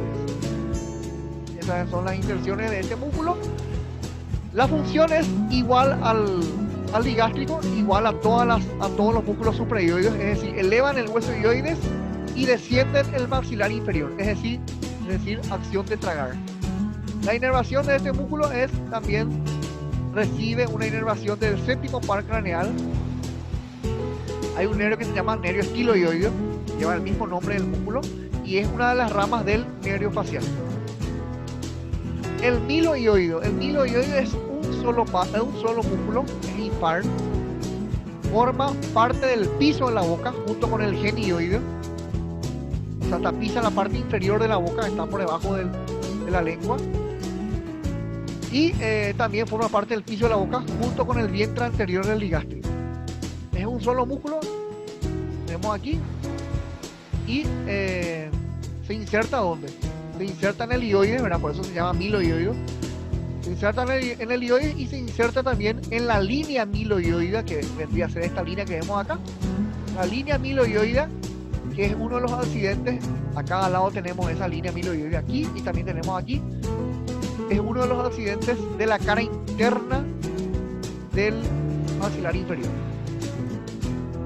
La inervación de este músculo está dado por el nervio miloioideo, ¿verdad? El mismo nombre del músculo, que es rama del nervio dentario inferior, que a su vez nuevamente es rama del maxilar inferior y que a su vez este nervio es rama otra vez del trigémino, ¿verdad? Son ramificaciones variadas. La función, bueno, ya sabemos, ¿verdad? Como es un músculo suprahioideo, ya dijimos lo que hace, ¿verdad? Eleva el hueso hioides y baja el maxilar inferior. Algo muy importante que hace este músculo que no hacían los otros es que básicamente lo que hace es presionar la lengua contra el paladar. Cuando nosotros queremos tragar, nos cuesta tragar, ¿verdad? Lo que hacemos es empujar el bolo alimentario hacia atrás, ¿verdad? Gracias a la lengua y gracias a este músculo, ¿verdad? Este músculo lo que hace es apoyar la lengua sobre el paladar para empujar el bolo alimentario, favoreciendo el acto de tragar, o sea, deglutir, la deglución. Y otro músculo que también forma parte del piso de la boca Los músculos pares también hay dos, uno a cada lado. Es el genioideo, ¿verdad? El genioideo, como su nombre lo indica, ¿verdad? Se inserta también en el ioides. Y eso es abajo, ¿verdad? Y arriba se inserta en los tubérculos geni, que son 4 tubérculos, 2 superiores, 2 inferiores, que están localizados en la cara interna, en la mandíbula. También son llamados espinas mentonianas, y ahí es la inserción superior de los genioides. Y abajo, estos músculos se insertan, como ya dijimos, en el ioides, ¿verdad? Ambos músculos están por encima del miloioide. También forman parte del piso de la boca, son pares, tienen forma de cilindro, y la función es igual que todos los supraioides. Deprimen, o sea, descienden el maxilar inferior y elevan el ioides, favoreciendo el acto de tragar o deglutir. Y la inervación de este músculo procede del duodécimo par craneal, que es el nervio hipogloso mayor. Bueno, esos fueron los músculos supraioides. Y los músculos infraioides son 4 también. De estos 4 músculos infraioides tenemos 2 superficiales y tenemos 2 profundos. Tenemos que tener en cuenta también que estos músculos todos los 4 músculos infraioides son pares, hay uno a cada lado, y los 4 se insertan en el hueso ioides. Los 4. Entonces, ¿cuántos músculos se insertan en el ioides? Y tenemos en total 8 músculos. ¿Por qué 8 músculos? Bueno, los 4 infraioides más 3 supraioides. Recordemos que el ligástrico está unido nomás al ioides, pero no se inserta en el ioides, ¿verdad? Excepto el ligástrico, los otros 3 supraioides se insertan ahí, más estos 4 infraioides son 7, ¿verdad? ¿Y cuál sería el octavo? Hay un músculo de la lengua que se llama iogloso. Entonces, la palabra iogloso viene de ioide, ¿verdad? Entonces, ese músculo es el octavo músculo que se inserta en el hueso ioide, ¿verdad? Entonces, son 8 en total. Los 4 entonces son músculos pares, los 4 se insertan en el hueso ioides. Son 2 superficiales. ¿Cuáles son los superficiales? El esternocleidoioideo y el homoioideo. Los profundos son el esternotiroioideo, o muchas veces llamado sencillamente esternoioideo, y por supuesto el tiroideo, que es un músculo pequeñito que vamos a hablar enseguida. El esternocleidoioideo también comúnmente es llamado esternoioideo nada más, pero lo más correcto es llamarlo esternocleidoioideo porque se inserta también en la clavícula, ¿verdad? Esternocleido, la esternón y clavícula. Es parecido al esternocleidomastoideo, pero en vez de subir a la apófisis mastoide, nada más llega al hueso ioides. Bueno, vamos a ir hablando cada uno de ellos. El esternocleidoioideo, ¿verdad? Uno de los músculos superficiales. Vemos acá. Hay uno a cada lado. Acá a este lado no vemos. Está cortado. ¿Por qué está cortado este músculo? Para ver los 2 músculos profundos. También está cortado el otro músculo superficial, justamente para dejar ver a los 2 músculos profundos, ¿verdad? Por eso están cortados los 2 superficiales. Pero aquí sí vemos los 2 superficiales. Este que vemos aquí es el homoioideo y este que vemos acá es el esternocleidoioideo, ¿verdad? Tiene 2 fibras inferiores, ¿verdad? Una que va a la clavícula y otra que viene del esternón, ¿verdad? Entonces las 2 fibras, ¿verdad?, se unen, forman un solo cuerpo muscular y esta fibra llega al ioide, ¿verdad? Esternocleido, en vez de ir a la apófisis mastoide, sube al hueso ioide, ¿verdad? Y esa es su única inserción superior. Está vascularizado este músculo por la arteria tiroidea superior, una arteria que vemos aquí, no se ve tan bien, ¿verdad?, porque es rojita. Esa es la arteria que vasculariza también a la glándula tiroides. Vemos aquí. La arteria tiroidea superior es la que vasculariza a este músculo y está inervado por asa llamado asa cervical, que también se llama asa del hipogloso. O sea, finalmente la inervación procede del duodécimo par craneal, que es el nervio hipogloso mayor. La acción de este músculo, como todos los músculos infraioides, ¿cuál es? Bajar el hueso hioides. Descienden el hioides. Los supraioides lo que hacían era elevar el hioides y bajar la mandíbula. Elevaban el hioides. Estos infraioides lo que hacen es bajar el hueso hioides. Deprimen el hueso hioides. Bueno, y todos los otros músculos van a hacer lo mismo también. Otro músculo superficial es el músculo homohioideo. Está por fuera del esternocleidoideo, y por fuera, al lado, pero hacia afuera, lateralmente al anterior, que vimos recién, está el homohioideo. El homohioideo parece un músculo, hace una cuerda, ¿verdad? Hace un músculo que está inclinado. Este es medio parecido al digástrico. ¿En qué sentido? Que tiene dos vientres también, pero no se llama digástrico, ¿verdad? Se llama nada más que homohioideo. Tiene un vientre superior, el otro era vientre anterior y vientre posterior. Este tiene un vientre superior, o una fibra superior y una fibra inferior. Tiene un tendón también que se llama tendón reflejo, que vemos aquí como la parte blanquecina. Se inserta arriba, como todo músculo infraioideo, en el hueso hioides. Hay varias cosas que los infraioides tienen en común: que todos se insertan en el hioides, que todos son músculos pares, que todos hacen la misma función, que es deprimir, bajar el hioides. Entonces este se inserta en el hioides arriba, y abajo se inserta en el omóplato, ¿verdad?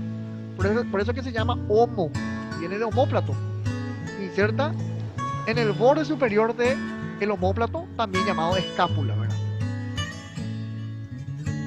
La acción, ya dijimos, ¿verdad? Deprime el hueso hioides. La vascularización depende de la arteria infrahioidea, que es rama de la arteria tiroidea superior. La misma arteria que vascularizaba o que irrigaba al músculo esternocleidohioideo, el que vimos recién, ¿verdad? La inervación exactamente igual al músculo anterior que vimos recién, ¿verdad?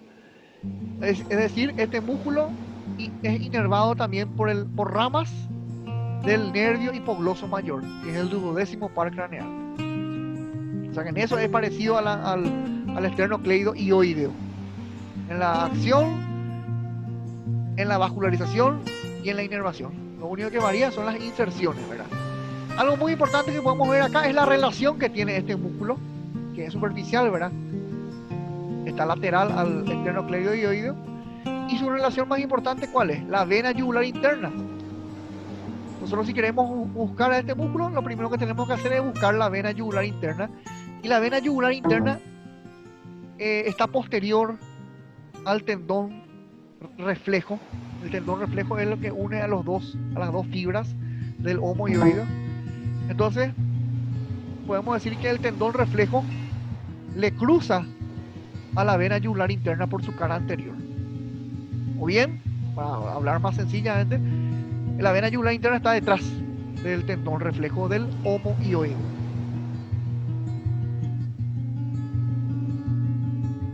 Bueno,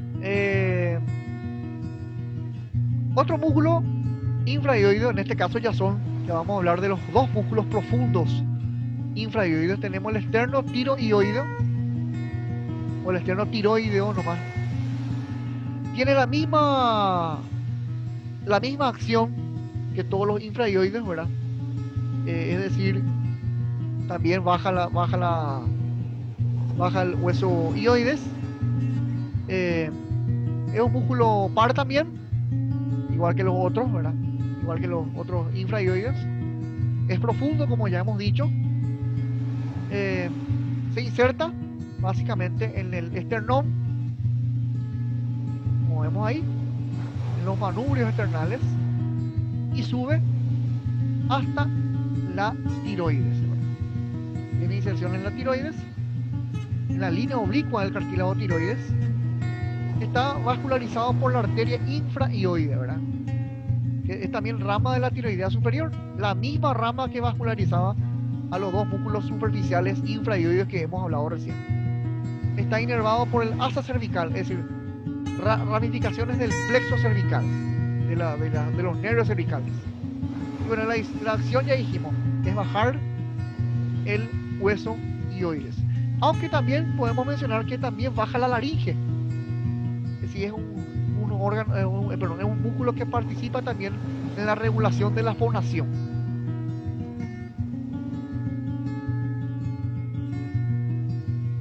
También está inervado por el nervio espinal, ya dijimos eso, o accesorio. Y el músculo que nos falta, el músculo tiroideo, que es un músculo infrahioideo también, y es profundo, es cortito este músculo, es aplanado, son músculos pares, ¿verdad? Hay uno a cada lado. Es cortito porque va desde el cartílago tiroides hasta el hueso hioide, ¿verdad? Recordemos que el hueso hioide es esto que vemos aquí, después tenemos el cartílago tiroides y abajo tenemos el cartílago cricoide, ¿verdad? Este músculo va nada más desde el hueso hioides hasta el cartílago tiroides, de cartílago en forma de libro, que es el cartílago tiroides. De ahí toma su nombre este músculo. Y está vascularizado por dos arterias, la arteria tiroidea superior y la arteria lingual, ramas de la carótida interna. Está inervado por el nervio hipogloso mayor y participa de qué cosa? Baja el hioides y eleva la laringe. Estos son los músculos posteriores del cuello, ¿verdad? Que ya hemos hablado, los músculos esplenio de la cabeza, el elevador de la escápula, el trapecio, el músculo de la nuca. Y ahora vamos a hablar por último de los músculos del tórax. El tórax se divide en una región anterolateral, en una región posterior, ¿verdad? Bueno, la región posterior corresponde a los músculos de la espalda que ya mencionamos. Nosotros vamos a hablar de la región anterolateral, vamos a hablar de los músculos intercostales que se encargan de regular la respiración, y por supuesto terminaremos este video, esta unidad, hablando del músculo diafragma, que es el principal músculo de la respiración. En la región anterolateral tenemos los músculos que forman la región del pecho, ¿verdad? Los pectorales, hay dos pectorales, el mayor y el menor. Tenemos que tener en cuenta que el borde, el límite superior del tórax es justamente que corresponde al límite inferior del cuello, es decir, todo eso que ya hemos mencionado anteriormente, ¿verdad? El manubrio esternal, la clavícula, el borde inferior de la articulación de la vértebra C7, ¿verdad? Sin embargo, el borde inferior o límite inferior del tórax vendría a ser el apéndice cifoides del esternón, eso que nosotros ya mencionamos en otro video, ¿verdad? Y lo que vendría a ser el diafragma. El diafragma es también el límite inferior del tórax, ¿verdad? Debajo del diafragma ya tenemos lo que es el abdomen. Vamos a hablar en primer lugar del pectoral mayor. El pectoral mayor, que es un músculo que tiene muchísimas funciones, es un músculo superficial. O sea, nosotros si secamos la piel, debajo de la piel encontramos grasa. En el pecho hay bastante cantidad de grasa, por eso uno suda mucho en la región torácica. Levantamos la piel, la grasa, el tejido subcutáneo y ya encontramos el pectoral mayor. Músculo superficial, tiene varias funciones y tiene varias inserciones. Es un potente trepador, ¿verdad? Nosotros usamos eso para trepar, si queramos trepar, ¿verdad? Además de eso, es un buen aductor, permite la aducción del brazo, ¿verdad? Aducción ya sabemos que es llevar el miembro superior hacia la línea media o hacia el eje anatómico del cuerpo. Además de aductor, es rotador interno también del brazo. Rota internamente el brazo y flexiona el brazo. Flexiona el brazo sobre el hombro. Si tiene 4 funciones: trepador, aductor, rotador interno y flexor. ¿Por qué tiene tantas acciones? Porque tiene muchas inserciones. Vamos a ver ahora las inserciones. Se inserta en la cara inferior de la clavícula y en el borde anterior de la clavícula. Tiene inserción clavicular, tiene inserción también en el esternón, en la cara anterior del esternón y por supuesto en los bordes laterales de este esternón. Inserción en la clavícula, inserción en el esternón. Se inserta también en los cartílagos costales, o sea en las costillas, ¿verdad? Pero en los cartílagos de esas costillas. las primeras 6 costillas. Esas son sus inserciones de origen, ¿verdad? En la clavícula, en el esternón y en las costillas, ¿verdad? En los cartílagos costales. Después todas esas fibras se reúnen y terminan insertándose en el bíceps, en el húmero.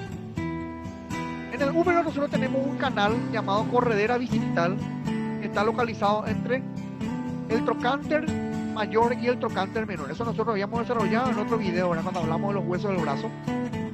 Y ahí, en ese canal, existe una corredera bicipital y ahí es donde en su labio externo termina insertándose todas estas fibras del pectoral mayor. El pectoral mayor está vascularizado e inervado por el paquete vásculo nervioso pectoral.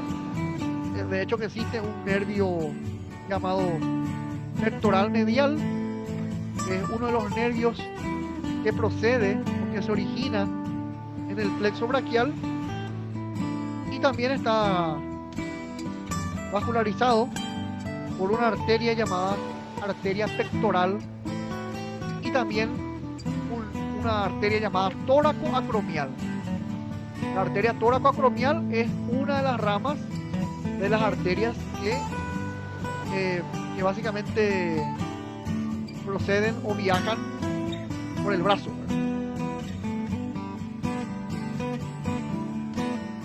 El pectoral menor, que es un músculo que está profundo al pectoral mayor, básicamente es un músculo pequeño, tiene forma dentada, tiene forma de...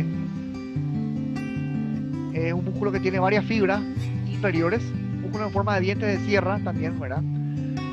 Arriba se inserta en uno de los accidentes del omóplato, en uno de los accidentes de la escápula.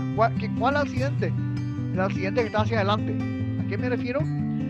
A la apófisis coracoides de la escápula o del omóplato, y adelante se inserta en las costillas, ¿verdad? En la segunda, tercera, cuarta y, como vemos acá, inclusive a la quinta costilla llega, ¿verdad?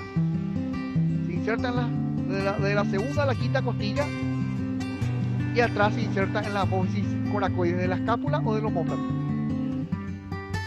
Es un músculo que permite descender el hombro. Cuando nosotros bajamos el hombro, lo hacemos gracias al pectoral menor. ¿Por qué? ¿Y por qué se inserta en la escápula? La escápula es un hueso que está hacia atrás, entonces actúa sobre la articulación del hombro. Pero también tenemos que tener en cuenta que este músculo, al insertarse en las costillas, ¿qué es lo que hace? Eleva las costillas. ¿Qué significa eso? Que este músculo se encarga de la inspiración. Bueno, nosotros cuando vamos a inspirar, cuando metemos el aire, lo que hacemos es elevar, subir la costilla. Entonces, también podemos decir que este músculo es un músculo accesorio de la respiración. ¿Sobre todo de qué respiración? De la inspiración.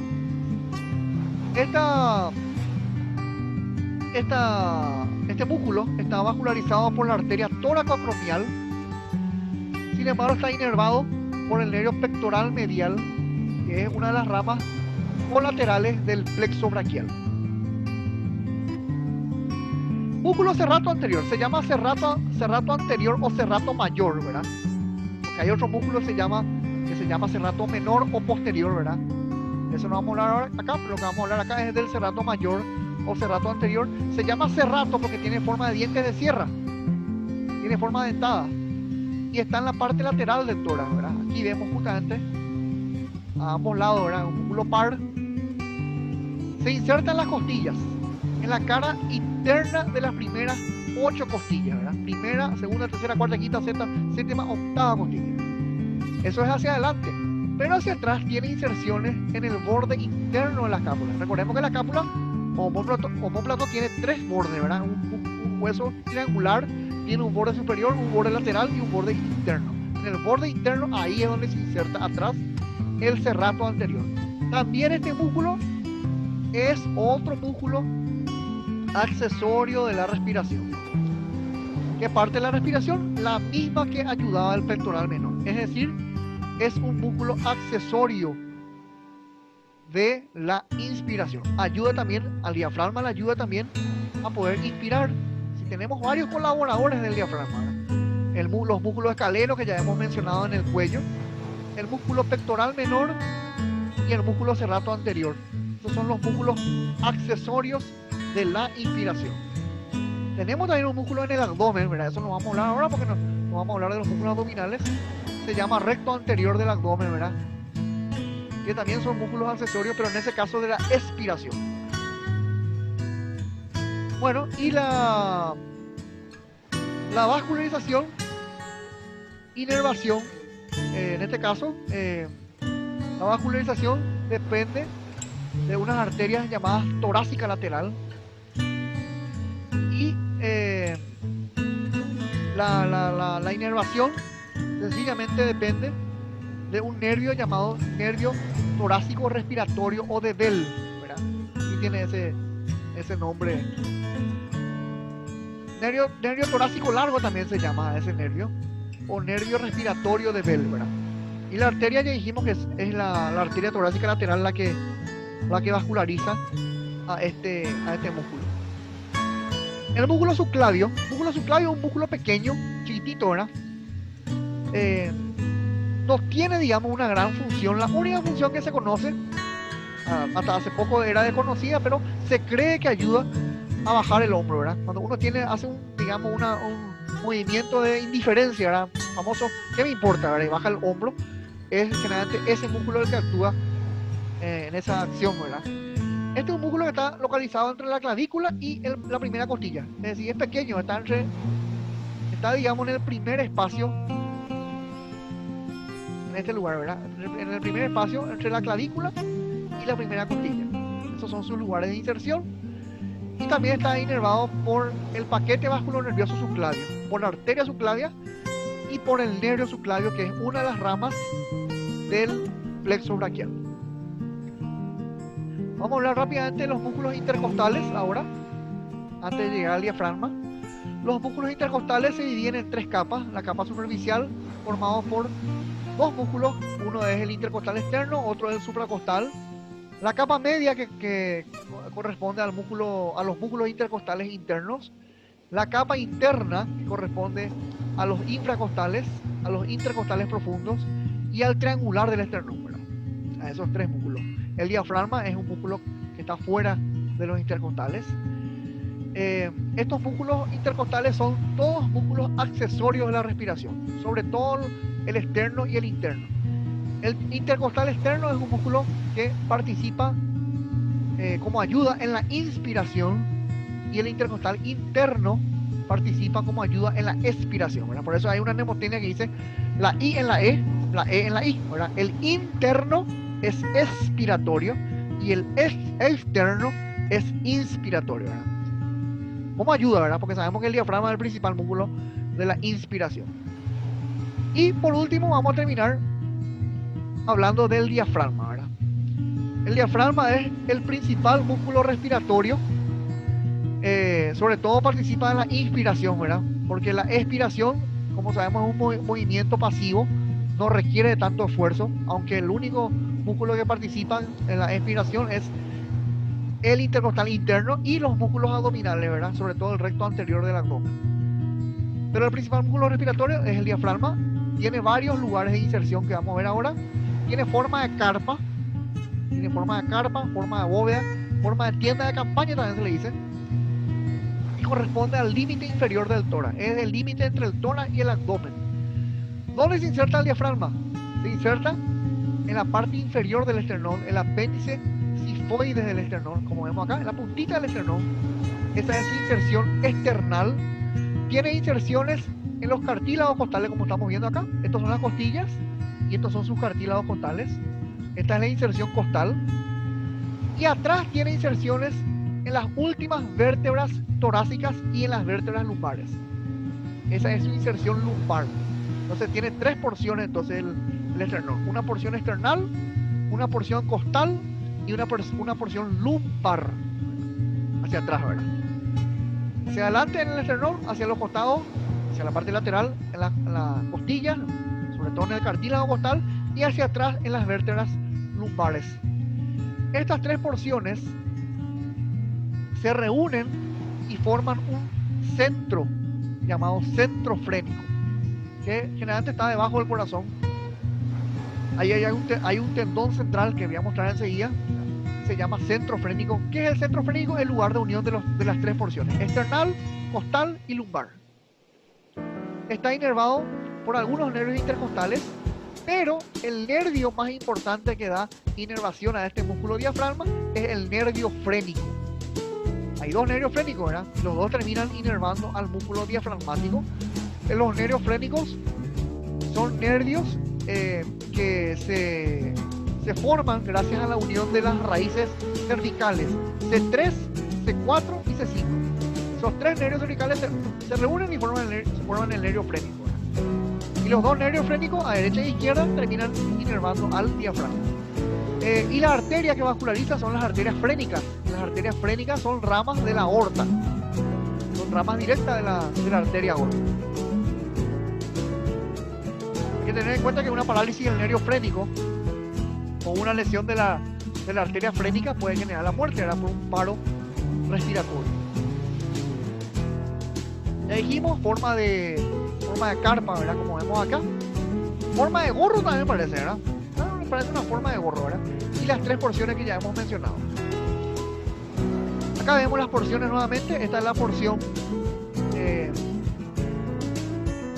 las tres porciones, ¿verdad? A estas porciones también se le llaman foliolos. Un foliolo anterior y dos foliolos laterales. Foliolo viene de folio, ¿verdad? Folio es hoja, ¿verdad? Parecen una hoja de trébol, ¿verdad? Digamos así, parecen la hoja de trébol, ¿verdad? Tres foliolos, uno anterior y dos foliolos laterales. Los tres foliolos se reúnen, como dijimos, y forman el centro frénico, ¿verdad? En el centro frénico hay agujeros, hay hiatos por donde van a pasar varias estructuras que vamos a ver ahora. También tenemos que tener en cuenta que la porción lumbar está unido a las vértebras lumbares por medio de unos pilares llamados pilares diafragmáticos. Y ahora, por último, vamos a ver cuáles son los hiatos. Tenemos tres hiatos, tres agujeros por donde van a pasar las diferentes estructuras, como por ejemplo la aorta, la vena cava, el esófago. Bueno, acá tenemos los hiatos, pero voy a aprovechar la imagen anterior donde se ve más claro, ¿verdad? Tenemos este hiato, el hiato de la vena cava o el hiato cavo, probablemente la vena cava, justamente dice ahí, el hiato esofágico y el hiato aórtico. Volvemos a la imagen anterior donde vemos la estructura que van a pasar por cada uno de los hiatos. Por el hiato de la vena cava pasa la vena cava, ¿verdad? Obviamente, ¿verdad? O se llama también hiato cavo. Por el hiato esofágico pasa el esófago, justamente, ¿verdad? El esófago tiene que pasar del tórax al abdomen, ¿verdad? Y pasa por el hiato esofágico. También por ahí pasa el nervio vago que va a llegar al estómago, y por ahí termina el nervio frénico también, ¿verdad? Y por el hiato aórtico pasan cuatro estructuras. Esto que vemos aquí, que es la aorta, ¿verdad? La aorta, que en este caso se llama aorta torácica y va a pasar a llamarse aorta lumbar o aorta abdominal, ¿verdad? Pasa la aorta, pasa el conducto torácico, que es un conducto linfático que transporta la linfa por el tórax, ¿verdad? Y pasan dos venas, una vena un poco más grande que se llama vena ácigos y una vena más pequeña que se llama hemiácigos. Entonces, por el conducto aórtico, por el hiato aórtico, pasan cuatro estructuras: la aorta, la arteria aorta torácica, que acaba de pasar a llamarse lumbar o abdominal, la aorta descendente. Pasa el conducto torácico, que ya dijimos que es lo que es, la vena ácigos y la vena hemiácigos. Acá vemos los tres hiatos, ¿verdad? El hiato cavo, el hiato esofágico y el hiato aórtico. Todo esto es el diafragma. Y bueno, ya dijimos la inervación dado por el nervio frénico, formado a partir del tercer, cuarto y quinto par craneal. Recordemos que este músculo es el principal músculo de la respiración y básicamente, ¿cuándo actúa? Cuando desciende. Porque cuando desciende es porque se contrae el músculo y impulsa ese centro tendinoso hacia abajo. Cuando asciende es porque nosotros relajamos. Cuando expiramos, cuando sacamos el aire, el diafragma asciende. Cuando metemos el aire, cuando cargamos el aire, el oxígeno, cuando inspiramos, el diafragma lo que hace es descender hacia abajo, obviamente, ¿verdad? Y con eso, ¿qué es lo que hace el diafragma? Aumenta el volumen del tórax y, por supuesto, la presión intratorácica disminuye para que el aire pueda ingresar, el oxígeno pueda ingresar dentro del tórax. Y bueno, esto es lo que yo quería compartir con ustedes, hablando un poco de los músculos de la cabeza, músculo del cráneo, músculo del cuello, músculo del tórax. En otra unidad, en otro video, estaremos hablando de la última parte de los músculos que se refieren a los músculos abdominales y también a los músculos de los miembros superior e inferior, ¿verdad? Y bueno, hablando también un poco de la generalidad de los músculos, ¿verdad? Esperemos que les haya gustado esta presentación, que hayan aprendido y bueno, espero que les den un me gusta, pueden dejar un comentario también si quieren, ¿verdad? Que le den un me gusta al video y que se suscriban a mi canal todavía, lo que no lo han hecho, ¿verdad? Gracias a los que siempre le dan me gusta al video, ¿verdad? Los videos que hago, y también gracias a los que ya se han suscrito a mi canal. Eso es todo y bueno, gracias por su atención.